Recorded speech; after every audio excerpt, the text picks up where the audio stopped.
Hello दोस्तों आपका travel in foreign tradition के नए अध्याय में बहुत बहुत स्वागत है। दोस्तों आज हम सागरमाला परियोजना के बारे में चर्चा करेंगे। दोस्तों भारत के बंदरगाहों के आधुनिकीकरण के लिए भारत सरकार की एक रणनीतिक और ग्राहक उन्मुख पहल है दोस्तों, जिसके वजह से पोर्ट के नेतृत्व वाले विकास को बढ़ाया जा सकेगा और भारत के विकास में योगदान करने के लिए तट रेखाएं विकसित की जा सकेंगी। दोस्तों यह मौजूदा बंदरगाहों को आधुनिक विश्व स्तरीय बंदरगाह में रूपांतरित करने और सड़क, रेल, अंतर्देशीय और तटीय जल मार्गों के माध्यम से बंदरगाहों और औद्योगिक समूहों और दूर दराज के इलाकों और कुशल निकास प्रणालियों के विकास को एकीकृत करने के रूप में एक कदम है। दोस्तों 25 मार्च 2015 को कैबिनेट ने भारत के 12 बंदरगाहों और 1208 द्वीप समूहों को विकसित करने के लिए इस परियोजना को मंजूरी दी थी। दोस्तों परियोजना 31 जुलाई 2015 को कर्नाटक में नौवहन मंत्रालय द्वारा इसमें पेश की गई थी। दोस्तों कार्यक्रम का उद्देश्य भारत के 7,500 किलोमीटर लंबी तटीय समुद्री तट, जो 14,500 किलोमीटर की संभावित जलमार्ग और प्रमुख अंतरराष्ट्रीय समुद्री मार्गों पर रणनीतिक स्थान का उपयोग करके देश में बंदरगाहों का विकास करना है। दोस्तों सागरमाला के लिए आंध्र प्रदेश सरकार ने 36 परियोजनाएं इसमें प्रस्तावित कर रखी हैं, जिसके ऊपर कार्य चल रहा है।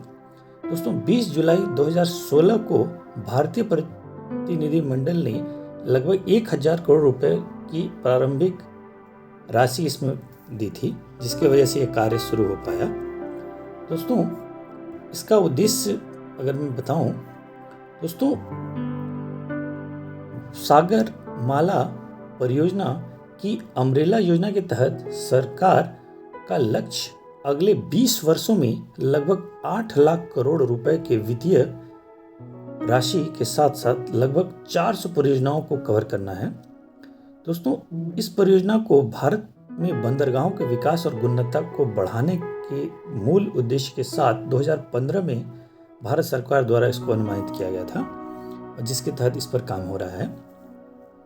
दोस्तों इस परियोजना का सबसे बुनियादी उद्देश्य भारत में बंदरगाहों के बुनियादी ढांचे को विकास को बढ़ाना है, जिससे भारत के पूरे समुद्र तट की कनेक्टिविटी और इसकी वजह से जो बिजनेस हब है उसको और बढ़ावा दिया जा सके। इसके अलावा इसका भारत के आर्थिक विकास और उत्पादकता को बढ़ाने पर बहुत बड़ा प्रभाव पड़ेगा, क्योंकि भारत के विभिन्न राज्यों और भारत और अन्य देशों के बीच वाणिज्य इसी के जरिए किया जाता है। दोस्तों इस परियोजना का उद्देश्य भारत के विभिन्न बंदरगाहों में रसद लागत को कम करना और भारतीय बंदरगाहों के विकास में निजी क्षेत्रों की भागीदारी को बढ़ाना भी है। इसके साथ साथ दोस्तों इसका उद्देश्य भारत में मॉडल मिश्रण के अनुकूलन को बढ़ाना है, जिससे भारत में सड़कों, अंतर्देशीय जलमार्ग, रेलवे और हवाई परिवहन के उपयोग के बीच में एक संतुलन बनाया जा सके। दोस्तों इसका उद्देश्य बंदरगाहों के निकट संपर्क में एक औद्योगिक पारिस्थितिक तंत्र के साथ साथ संभावनाओं को बढ़ाना भी है, जिसके रसद को बहुत कम लागत में, कम समय में और ज़्यादा मुनाफा के साथ किया जा सके। दोस्तों इस परियोजना के तहत बंदरगाहों के निकट विनिर्माण समूहों के विकास को भी बढ़ाना है। इससे आने वाले समय में देश की इकोनॉमी तो बढ़ेगी और जो 5 ट्रिलियन इकोनॉमी के बारे में हम सोच रहे हैं, इससे बहुत मदद मिलेगी। आशा है दोस्तों आपको हमारी जानकारी पसंद आई होगी। आपका बहुत बहुत धन्यवाद।